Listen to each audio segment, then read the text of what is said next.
Thanks, Felicia. Hey, everybody. Happy New Year. I missed you guys over the last couple weeks. I hope you had a really great break and that you got some beading done and had some creative time. And if not, well, you're here today and we're going to do some beading today and have some creative time right now. So we're going to do a right angle weave design today. That's really, it's a basic, a staple in seed bead weaving. And it also is the most versatile stitch out there because of all the configurations that you can make. And so I'm going to show just a way to do it with bicones and some size 11 seed beads.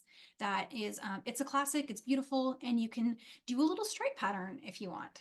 And so what I have here on the mat is just a couple of ideas. And I've got an in-process sample that we can put the ends on. I've got the finished sample from the handout. And then I got kind of a little brainstorm we were doing before class for a new colorway.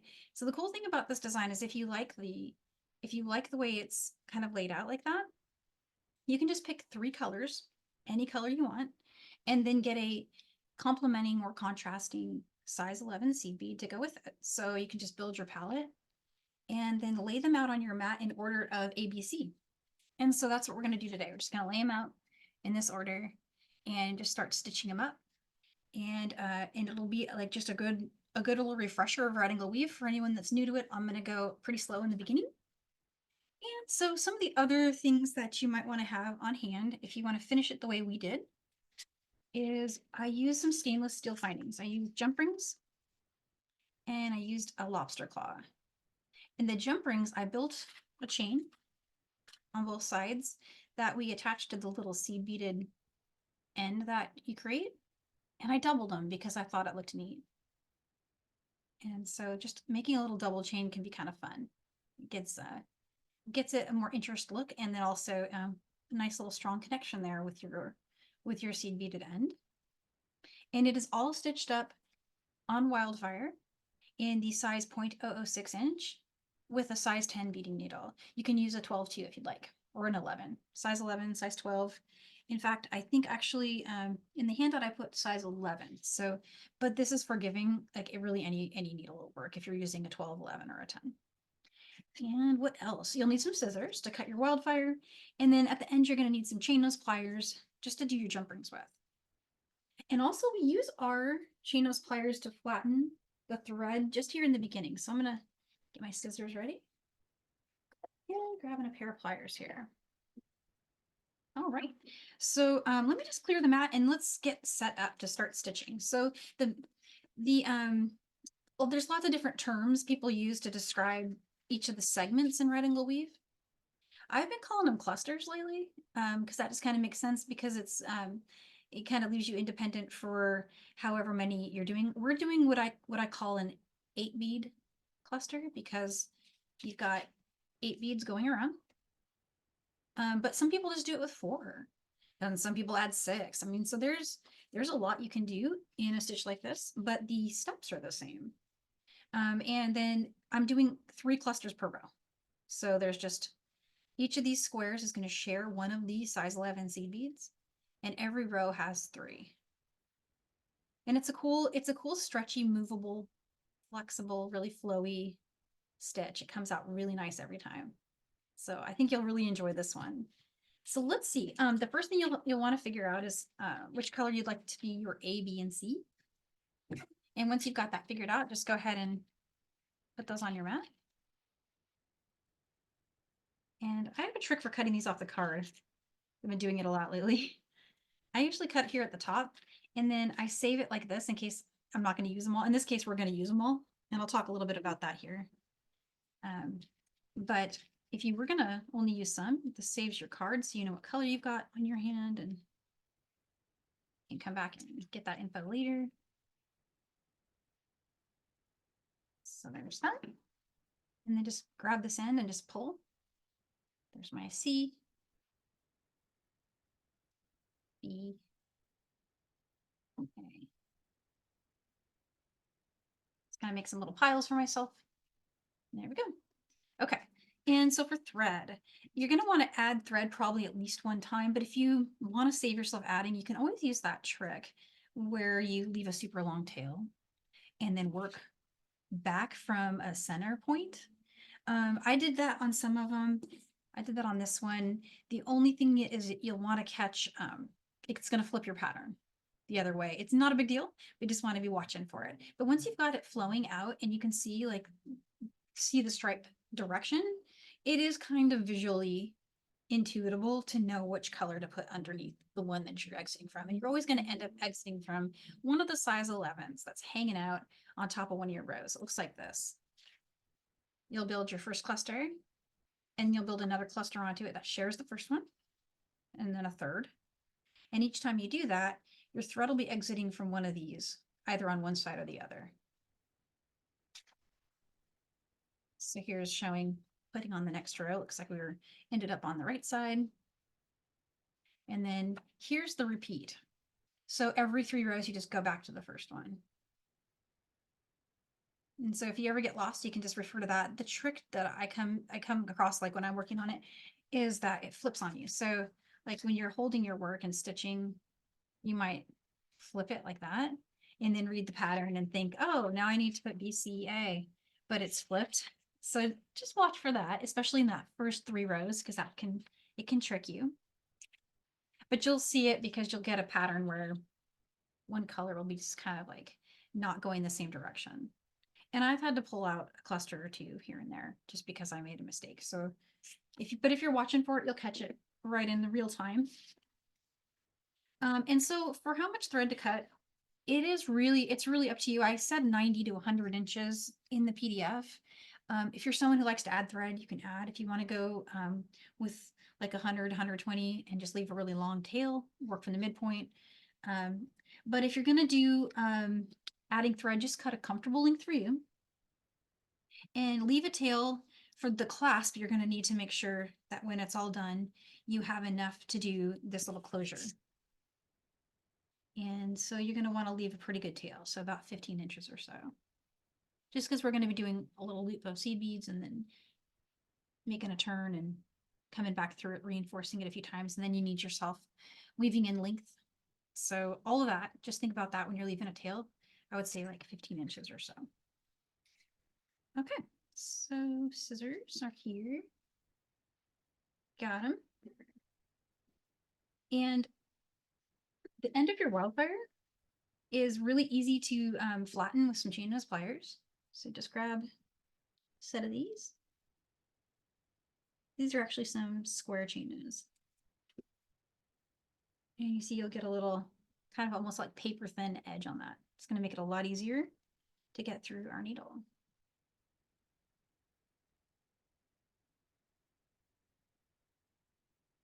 And then just pull that down. And depending on the length you're working with, you can pull down more or less just to give yourself a less working length.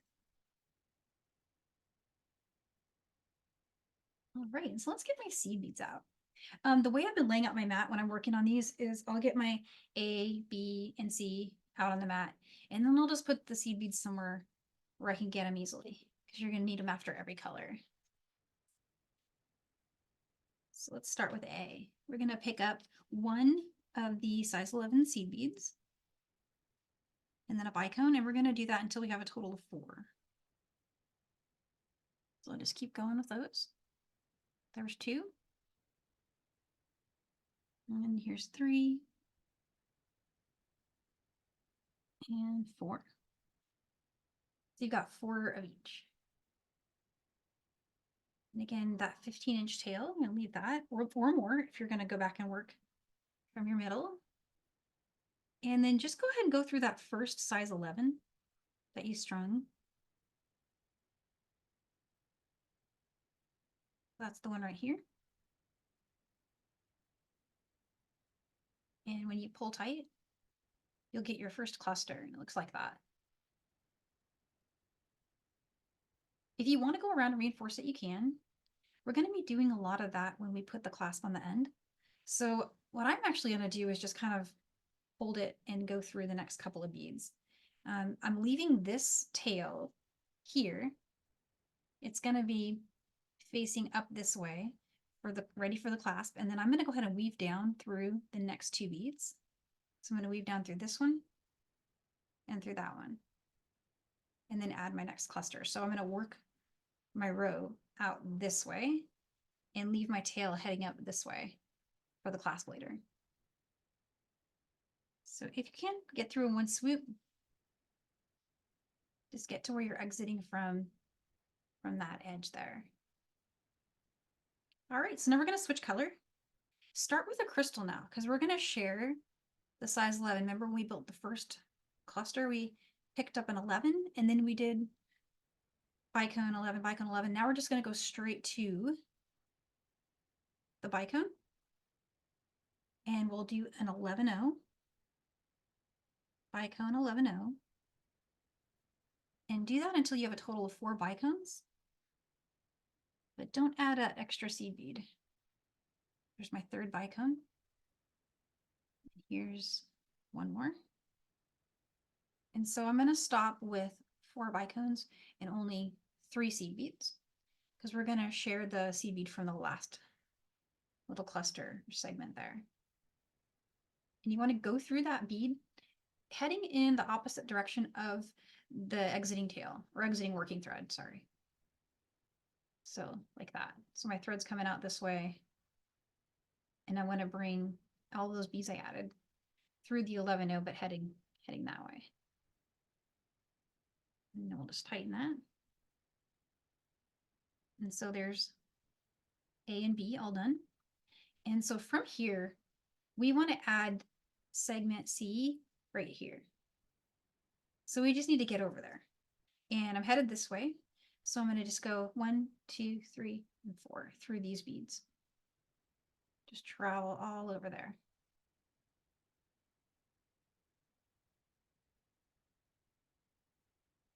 And a little trick I'm using, as I go through these beads, I'm holding them like this, just to keep them from sliding around, because the tension isn't super tight yet. But what I found with the Wildfire, for some reason with the Bicones, the need to reinforce that you would feel if you were just using seed beads by themselves, it kind of changes with the Bicone. The Bicone makes everything stay in place a little more.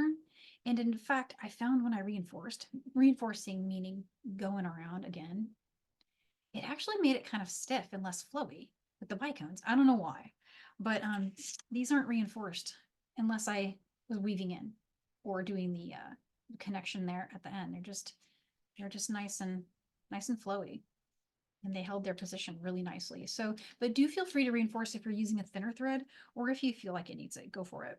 If that makes it easier for you, I think it still is going to be a really nice bracelet either way. I just wanted to explain why I'm not doing that when I usually would.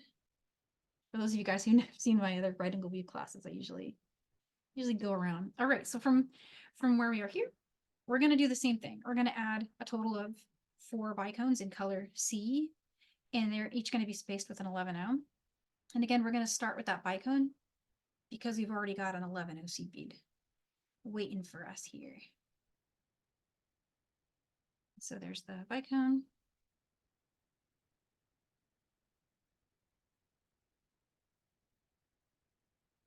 There's my third seed bead and my 4th Bicone. And then at this point, what you'll notice is your tail, sorry, not tail, but the working thread is coming out of the seed bead heading in the different direction the last time. And that's okay. We're just going to make sure we go through the opposite way. No matter which way it's going, we're going to always want to go and hug it so that you get a circle. There's that thread coming out, going through. And you'll know you got it because your next segment will just pop right next to the former. And it should look just like that. Okay, so from here, here's our tail. We're leaving that behind for finishing later. And we're going to start building another row below. So I want to get over here to this size 11 seed bead. And I'm heading this way out of that one. So we want to go around through each of these all the way down to here. So let's go ahead and go through. And this is where you'll notice I kind of flip my work just to make it easier to needle through the beads. And so right before I decide what color to do, I'm going to reposition it again, ABC. Because it's how you can get turned around. that tail out of the way there.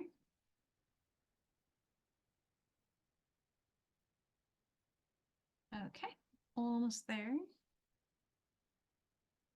Here's that 11-0. Okay. So we've got A, B, and C laid out there. And that completes this right here. So now what I want to do is I want to add an A segment below my C, and then we'll add the C below our B, and then we'll add B below A, and it'll give you the little stripe pattern that we've been showing here. And so just keeping a close eye on if I flip it. It's really easy to do in those first 3 rows. I do it all the time, but sometimes it can help just lay out the beads so I know the one I need here and the one I need next. So I want to pick up my A.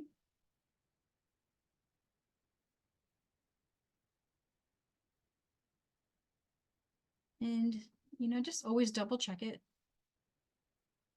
There's our 4 beads. And then there's 3 of those size 11. And then just taking a look at where we are here. The working thread is coming out of the bead, kind of headed to the left. My left is over here. And I just want to bring this in through the right, from the right side, sorry. And again, I'm just going to pull to tighten really quick and then pinch all those beads in my hand and then just get through that size 11 seed bead.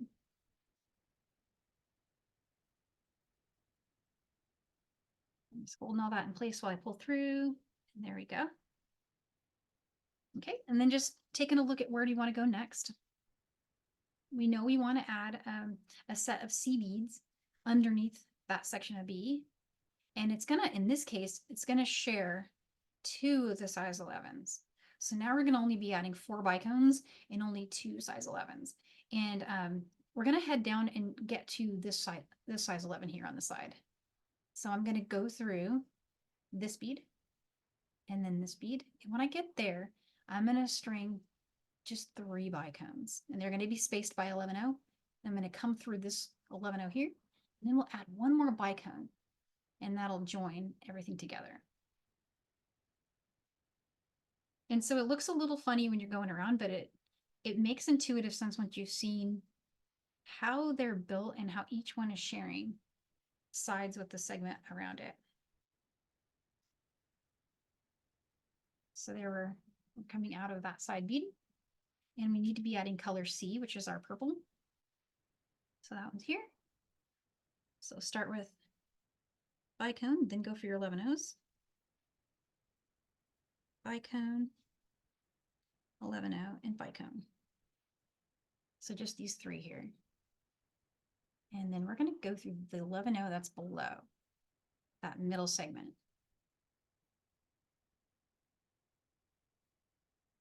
So right now it looks like this. And then just looking at it, you're like, hey, that's missing a bicone, and you know right where it needs to go. We're going to connect the 11-0 we're exiting from the one we were starting at the beginning of the segment with just 1 more bicone. And you don't need to add any 11-0s. You just need 1 bicone there. And then just come down through.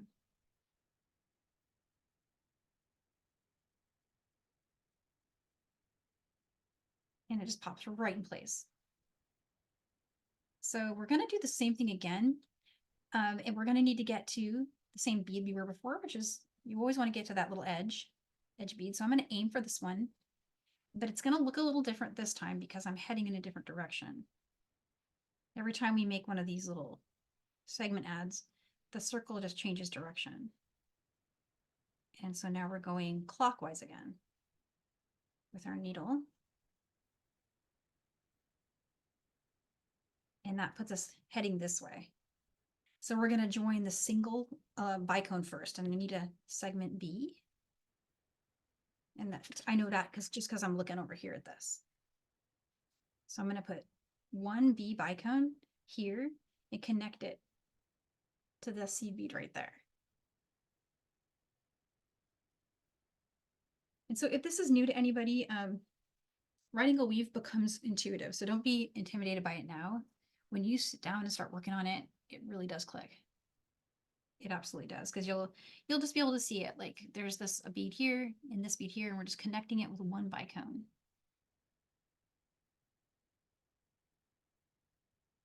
I'm just going to tighten that really quick. So you see that bicone's connecting those two now? And now we just need 3 more. So we're going to go with 1, and then 2, and then here's our 3rd. So those 3 there. And we're going to keep going around here and go back through the one we were exiting when we started this this cluster. Just right there.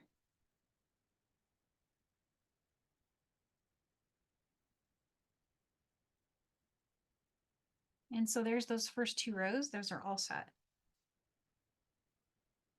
And you can start to see the stripe forming. We've got these striping here, and these will eventually become stripes too. So where you'll end up at the end of that is we're stuck right here in this bead. Right here. And we want to get to this bead. But we're headed counterclockwise right now. So we need to go through this one, this one, this one, this one, this one, and then exit from here. And that'll get us where we want to be. And then we'll, of course, be going clockwise again, right? So let's go ahead and go through all these beads if we can. And it's going to loosen up on you a little bit. See how mine's going a little bit wonky. Once I get this tightened here, I'm going to pull both here and on the tail. It won't do this to you in the other ones, just on the one with the tail there. And make sure I get through all the beads without skipping any.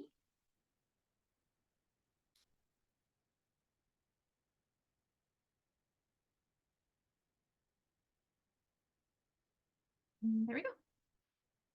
Okay, so now I'm where I want to be. All set. Let's look at the pattern. And it looks like I want to put a C underneath my first segment. So we'll just take it one at a time. Let's get those C's over here. And in this case, we're going to go and add all 4 because there's nothing going on down here except for sharing 111. So we're just going to add 4 bicones. Each of those bicones will be spaced by an 11-0. So there's 4. And then just take a look here where we are. And we're headed clockwise, so we're just going to head in through that size 11 seed bead. Opposite way of that working tail exiting, or working thread exiting. And you get that segment there.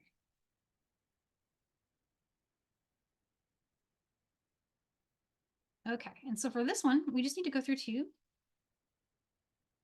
We want to get to where we're exiting from that inside 11-0.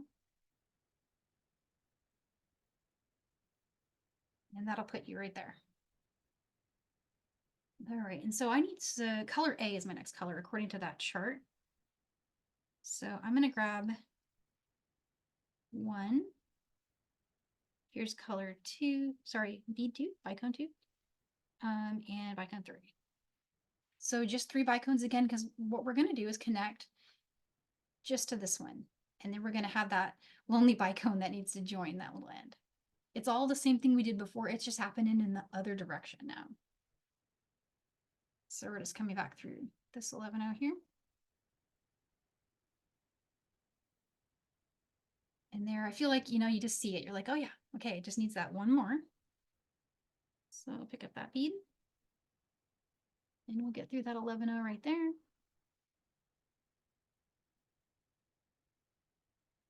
Let's get that tail out of the way. And then that segment's on there. So all we have to do is add color B now. Color B is going to be here. And to get there, I need to go through these beads to exit from that size 11.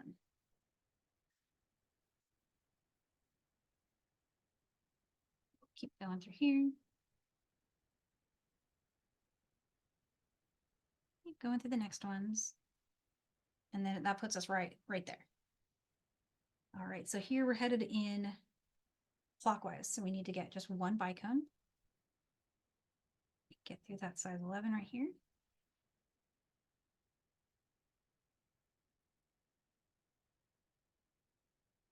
So there's that join. And now we just need those other three, right? So let's get the three. There's 1 and 2. There's our 3. And then just come right up through the size 11 that we were exiting when we started that cluster. And you're always just kind of going in a circle. And sometimes that circle's headed clockwise and sometimes it's headed counterclockwise, and it's all just depending where you are in your pattern. But from where I am here, I'm going to keep going around now because to start our next row, the most expeditious place to be would be to get over here to this bead here, the bottom 11-0. And right now I'm exiting from this one heading pretty much in the wrong direction. So we got to go the long way around. Let's keep going through the next, let's see, Bicone.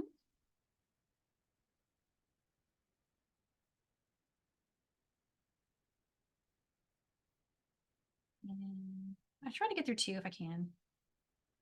I think one of the reasons that the thread locks so nicely with the Bicone is it actually kind of makes a really sharp turn. So there is all of it put together. And we're ready to build a repeat of row 1. So that is pretty much that. And from here, you just go back up, A, B, C, B, C, A, C, A, B. So that's at this point from here, we would be repeating as far as thread path. We'd be repeating what we did in this row, just referring to the thread path as far as it's going to go around this way. And then once you get there, it's going to start going like that. And then it's going to start going like that. And then you'd be right. So we're doing good on time. I can show a few more rows or start again, or we can do the finishing questions. Danielle, I think you're good. I think people are quite interested to see how you do add finishing feature. Finishing feature? Okay, let me grab the really long one I was working on, and then I could talk a little bit about length. Everything I just showed you guys doing these 3, it's all you need to know to do the whole bracelet. It's the same thing, just you do that a bunch of times, right? And then once you've done that, you'll get about 5 inches of length if you're using 3 cards of bicones. So this used everything I had except for 2 from each strand. That's what I had left. It's just 2 of each one.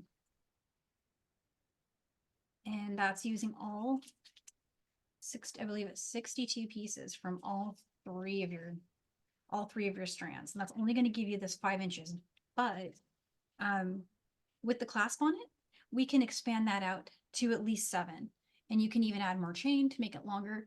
But I wanted to make sure I said to everybody, I think in the beginning here, if you'd like it to just be more beads going around, you can get 2 of each card. And that would probably work. Some of the other alternatives I thought of that could mean maybe only having to buy 4 cards is you could change the cluster count per row and then either add or remove colors. So there's a couple of different ways you could expand it out. But if you wanted to do exactly what you've got here, you're only going to get 5 inches from 3 cards. So in the width on that, in case anyone wants the width, let me get that for you. I always forget to measure that. It's just like a little bit like 2 ticks under 1 inch. So that's pretty good. It's a pretty good size bracelet. You can always add, additional length by just buying another card. Or again, I'm going to show you how to make a chain that can expand it out. Okay, so let me just push these out of the way for 1 sec. And I'm going to switch over.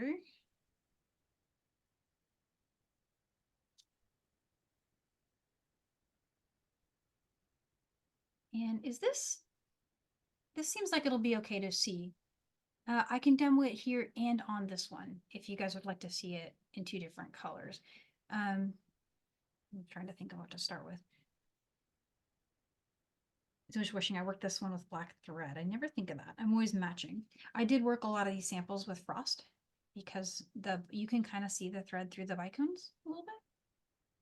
See in this one. So this one I probably still would have worked out with frost, even though I was using darker colors, just so it with that opal kind of hides a little more.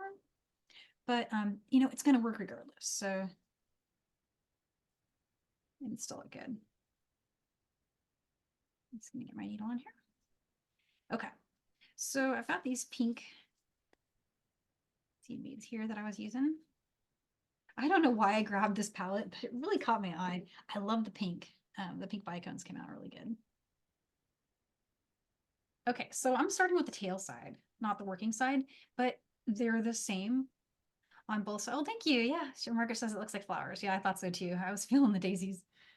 So to finish these, you'll notice like, so on this side, this was the tail. It's exiting from that 11-0 on one of the edges, and you got the same thing going on the other side. It's coming out of the 11-0 on another edge. So it's the same, you just kind of flip it. And first you'll need 5 seed beads. You, Go ahead. Sorry, is there a sorry, question? Danielle, that Oh, was okay. me. My apologies. Oh, no worries. You got a question for me? No, you're good. Thank you. Good. Okay. Let me know if you guys have anything. This part, it's not tricky, but if you have questions, definitely jump in, because it's, you know, it's a little, it's got a step that's kind of creative, if I guess I could say. But so right now I'm here, right? I'm exiting from here. I'm just going to add 5-11-0. I'm going to go through the middle one, 5-11-0, go through this one, and then I'm going to weave around, and we'll regroup right there. So that's a spot where I found a way to make it easier to be going in the right direction. So here's our 5 seed beads. And I'm just going to jump and go through the middle. And so you'll just get a little arc there. It looks really pretty. And then let's go 5 more.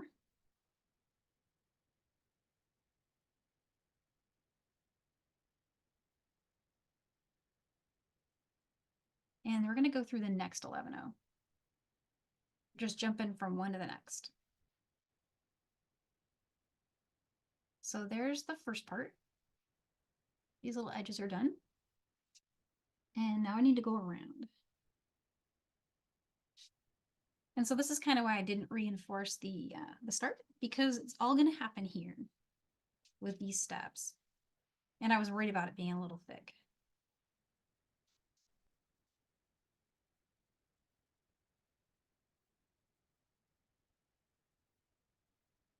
Okay, so get through the bicone all the way around, and I'm just exiting from that bicone. And that's what's shown right here. And the thing is I'm not going the right direction. Now, I would love to just reconnect with this one and keep going, but what I found is it actually still looks really cool. If you just now skip the speed, this is the one that was joining that cluster, right? Go ahead and just go through the first 3 in that join. And then we're going to do 2 seed beads, our chain, 2 more seed beads, and then we're going to meet up over here with the last 3 in that. Or in this case, it would have been the first 3 we strung. And then we'll head through the cluster and loop around again. I'll show you how to make that reinforced. So, but before I do that, let me grab I pre-made these. Let me explain what I did a little bit. I took a bunch of these jump rings. These are 6mm stainless, and I doubled them. So you've got 2, 2, like that. And then on this side, I did the same thing, but it's just got a single going through the clasp. Optional if you like it. So this is one of my sides. That's the one end. And then here's my finishing chain for the other side. And you could put a little dangle on the end that would keep those 2 together, which is something I'd like to do. Something we can play with. You have all these little, you'll have 2 from every color left. And they can either go into your random bicone pile, which I have a pretty solid random bicone pile going at this point after all of our classes. So we're going to have a random bicone project at some point because I need to use them. But you could grab one of those and make a charm and put that on the bottom of your chain. So there's a way to get by with just the 3 cards and still get a length that works. But so back to where we were. We are exiting from here, and we're just going to come up and we're going to go through these 3. And then we'll string our 2, and we'll use that chain I just showed you. You'll string 2, come down through the 3, and so on right there. Okay, so how that looks here. I want to make sure that I skip this one here, the one that joins the clusters. And then I just want to get through the 3. So just like that. Sorry about my nails, guys. It's winter. Winter has not been kind. But we're just going to keep going. And there, you get a little point when you're exiting there. And you don't even see that you jumped out of the bicone and went switch direction. It doesn't show. So here's 2 more seed beads. There's our chain that we made. And here's 2 more seed beads. Skip over a bunch of stuff. And then the best way to find where to go, I think, is to count from the end. So don't count. This first one is the one we shared. So we can either count 4 or just not count it. That's the cluster one. So 1 there, and then 2, 3, 4. But our goal is to just get through those beads there. And then you can continue through the 11-0 and the next bicone that are part of that cluster. So just pull down. And it looks really cool. And the chain has movement, it has sway. It can do lots of stuff. Gosh, it would be cool to put a little flower on there. There's lots of places to put charms. So you can get a little jumping through that side. You'll have lots of ideas when you start going. But from here, I'm going to kind of do the same thing I did on the other side. Let's travel through all of the beads in this cluster. So I'm going to go through these pink beads in a circle. Let's get through that one.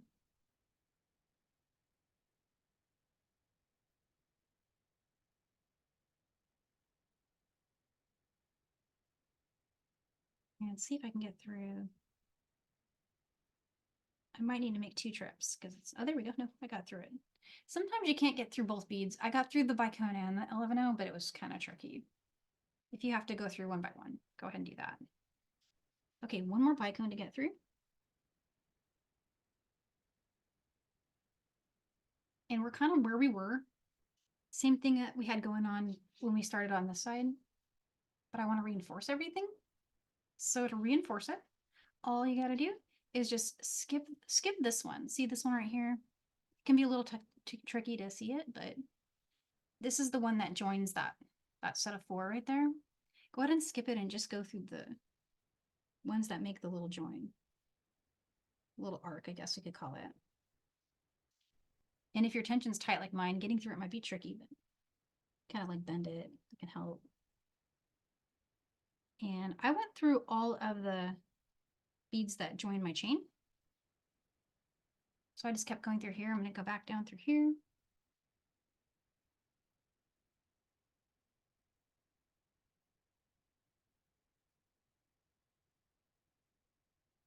And back through here. All right, so now we've got 2 passes through that. It's pretty strong.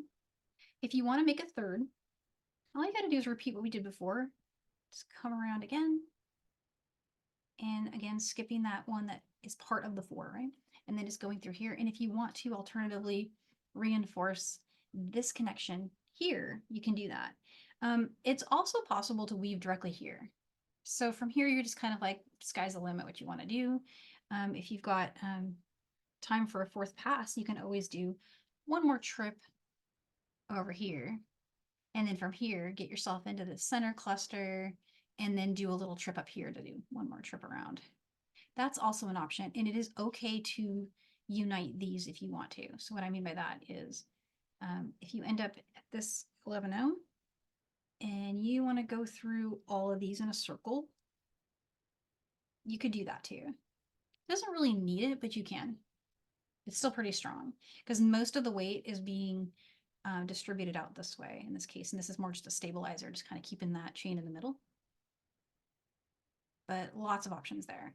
And everything I did here, you just repeated on the other side with the remaining working thread that you have. And it'll be, if you flip it, it's actually even going the same direction. So any questions about the closure? We still got a good amount of time, so I can even show it again if you want to see it. I can also show it on the other color if the pink was not working. Danielle, so far I didn't get any questions in the sidebar. Okay. Wow, okay, awesome. Let's see, what else can we show? I could show what I mean by reinforcing a little bit, just in case anyone wants to see that. You know what, Danielle? Because you're actually using your thread to add everything, normally by now somebody would have asked what happens if I have to add thread. Oh yes, adding thread is super, super easy. So all you need to do is just go through a few. So let's do that with one of let's do that on this one that I've got going here. And let me cut a new strand really quick.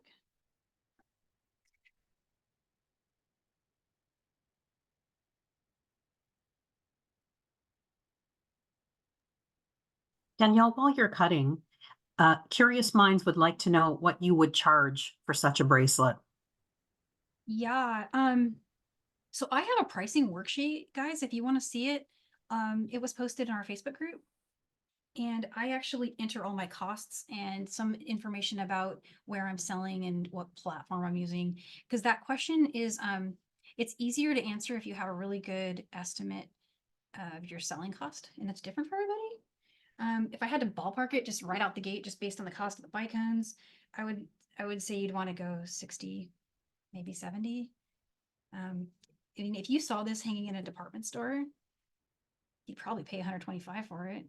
I was actually shopping in a department store just over the holidays, and I saw stuff like this for, and I saw some seed bead jewelry too, guys, hundreds of dollars. Okay, so you'll still make money if you sold it for 60, but you might be able to sell it for more and cover your cost. And but if you want to get like a really good deep dive into like pricing your work, I put some effort into cleaning up my worksheet that I used for when I was really selling lots of jewelry, both in person and online. And so the worksheet has a way you can do like a drop menu, and you can say, hey, I'm selling this on a marketplace facilitator, or I'm selling this in person at a show, and you can price in the cost of your table. And it makes it a lot easier for you to handle your costs, because 100% truth here, I have a really hard time estimating my costs, and I would get to the end of a sale and realize that I didn't make money. And like, it's just because you have to know exactly what you're going to spend, and then have that like a really clear idea of all your hidden costs. And it's like a really long explanation, but you get there. So let's add thread to this one. Let's pretend like I ran out of thread, and this side, it looks shorter. So we'll start with this one. And what I like to do is I leave my old working thread in place so that I can weave it kind of up into the work. So I'm not weaving in twice in the same area. Otherwise it gets kind of thick and hard to get through those 11 O's for sure, especially with Wildfire. So it can help you out to leave your old working thread, get a new one. And with right angle weave, it can be a little tricky, but the good news is it doesn't matter if you end up in a different direction. Meaning right now from where I am, I'm supposed to add a counterclockwise cluster, right? But let's say I weave in and I end up going the other way. You're still okay. It just, you're going to weave a clockwise cluster and then go the other way. It's still going to work. But if it's really important to you to get going in the same direction as your old thread, just like kind of try to estimate back up from it. And I have a really hard time doing this, but you could say like, you wanted to get about 3 clusters away. And I might fail, but it's still going to be okay. And so just start bringing your new thread into your work and leave a little tiny tail. It doesn't have to be long because we're just going to trim it, but it's a tester to see if your tail's moving. It's a tester to see how good of a job you did weaving it. And every time you make a circle, it gets really strong. In fact, even after one circle, you might find that it doesn't move very much. And the way to test it is just pull on it. And if you can move it, you need to keep going.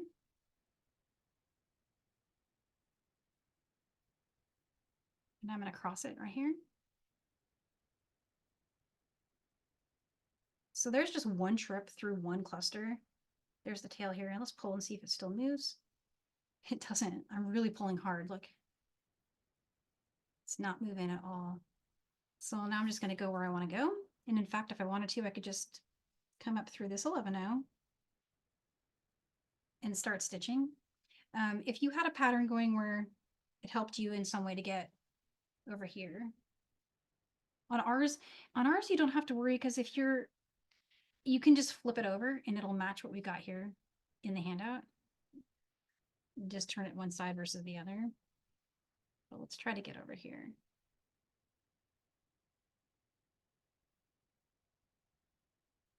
Going.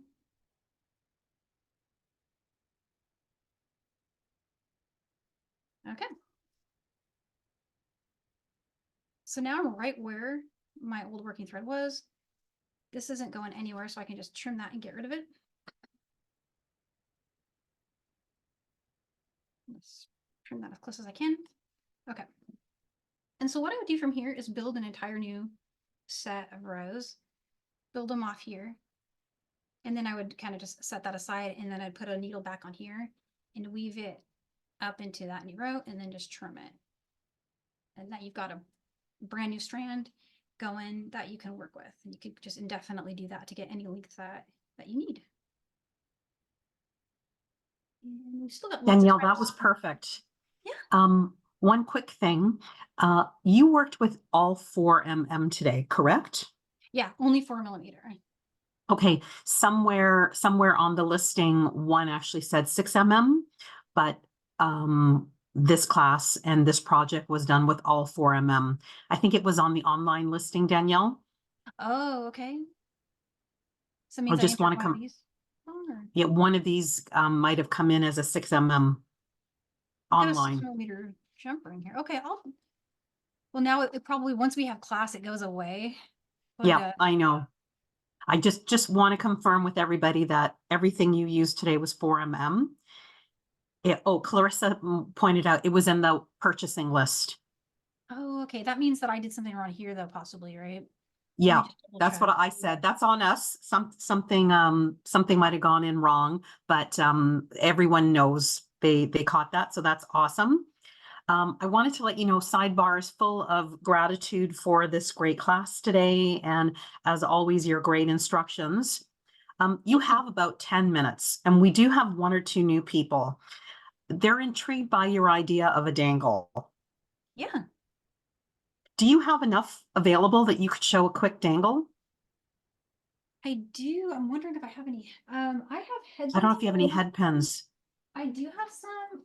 They might not be the right color, but let me just check. What do I have in my little stash here?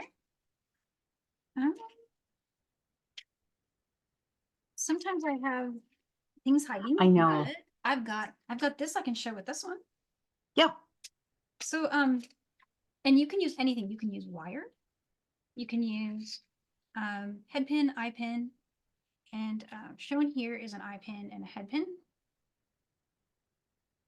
And so we'll do one on each of those. And then you would just need a jump ring to attach it if you want to, or you can also attach it without a jump ring by just going direct from your loop. So we need some round nose pliers for this.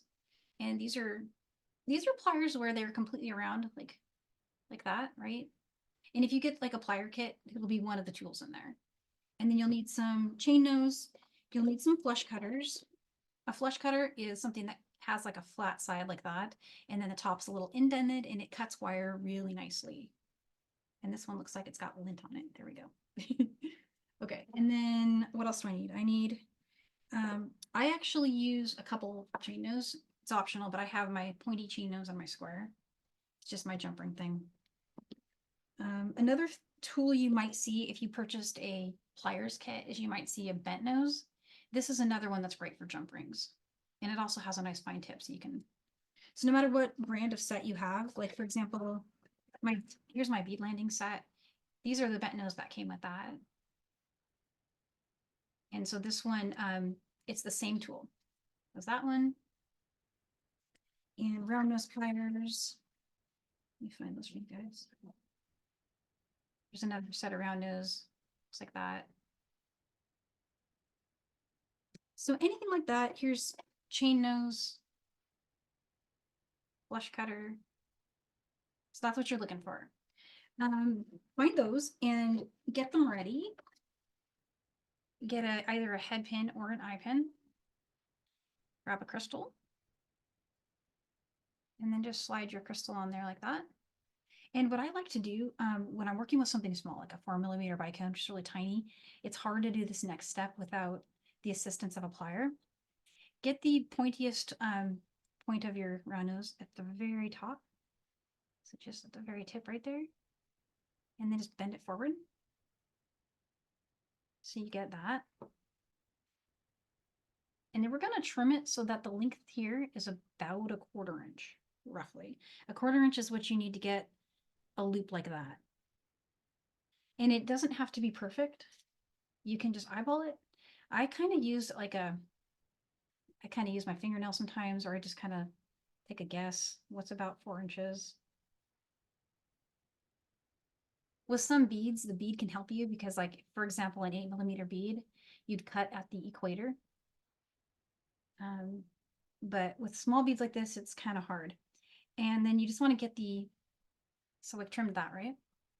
And now I'm going to put this end of it flush inside of the round nose. Just get those flush in there. And the direction you want to be heading is hold it like this so that you've got the loop in your hand, turn it up like that, right? So we did our bend this way, and we're going to turn it so that it's facing up this way. And all we're going to do now is we're going to get the round nose to hug this very end flush, and we're just going to roll forward away from ourselves. So just kind of making sure it's flush in there. The best way to do it is to get it so that you can feel it, but it's not catching on your finger. So like right about like that in the plier. All right, and just roll forward. And you can reposition it on the plier as needed. As you start getting closer, you can kind of estimate. We just want to roll it in a loop like that. And so you should get a really, really pretty loop there. And this is where the chain nose comes in and why I like to have two. So I'm gonna grab this side, but notice how this one's a little wonky off from it. See, it's not like completely flat. I want like rings of Saturn, right? So I'm just gonna grab the side, hug that as close as I can to the top of my bicone, get my other set, do the same thing here, and then let's just even it out.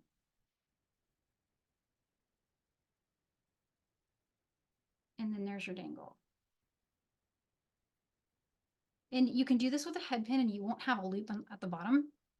And that's great. It's only, it's a little more challenging to do it with a head pin because you notice how we had the loop to hold on to. But when you work on it with just a head pin, I'll go a little faster with this one. It doesn't always let you bend it because you don't have much to hold.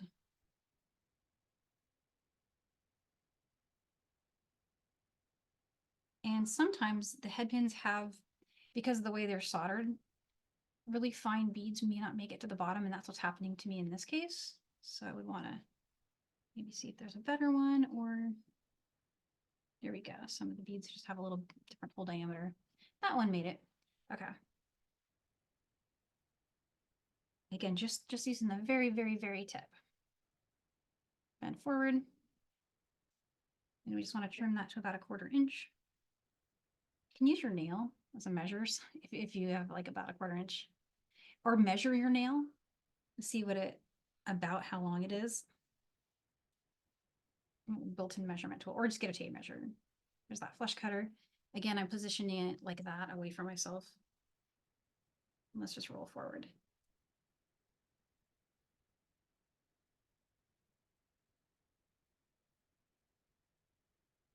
And it hurts your hand a little bit when you're working with a head pin and a Bicone because the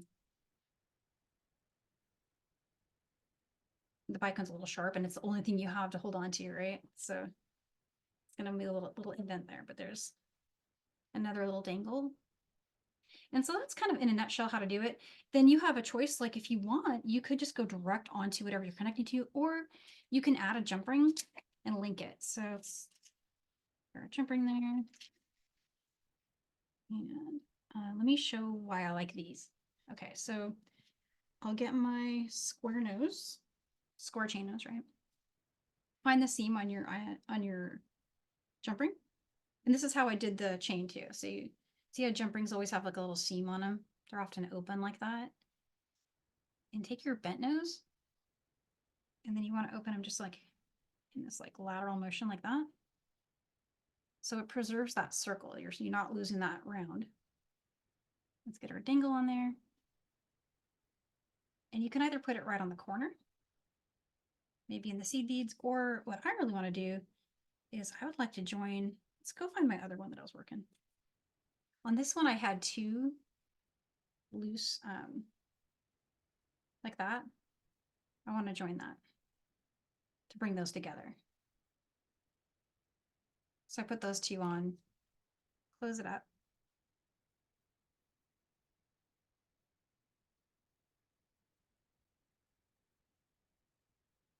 And there's your dangle.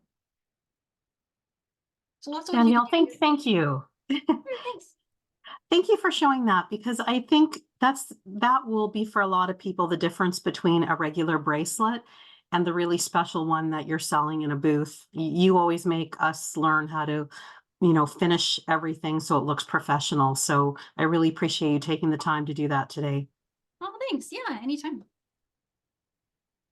And you're right on And schedule. right on schedule, yeah. So we're right at the hour here. If you guys want me to just throw all the stuff really quick on the screen for the next few. The earrings I'm wearing are next week. And these are a crystal dangle. Love those. Those are really pretty. And then after that, we've got a macrame class, which is this one right here. This is a color change macrame. And then we'll kick off February with this cute little heart charm bracelet. This is like a brick stitch hearts, then some crystal. This is the class after that. And then last but not least, I got a little excited about doing these little mini daisy chain, but it's peyote stitch, but it's lengthwise peyote. So it's a little different, something a little unusual, and a bunch of different versions and variations. And Felicia is awesome, and she said these are already up on the website, so you can actually go and check it out. It's like hot off the presses, and download this. The patterns in there, all the variations, instructions, and of course we'll make this together in February. And all those are there. All right, so I want to wish you guys a great rest of your Friday, and have if you have any questions, you can always find us Facebook. I'm on Instagram at Danielle Wicks Jewelry. And then if you would like to share your work with us, we'd love seeing all of your beautiful creations. So just tag us, and we'll share and cheer you on. The best way to tag us is hashtag Make It With Michaels, and then hashtag John Bead, and we'll check it out. All right, thanks so much, guys. Have a great weekend.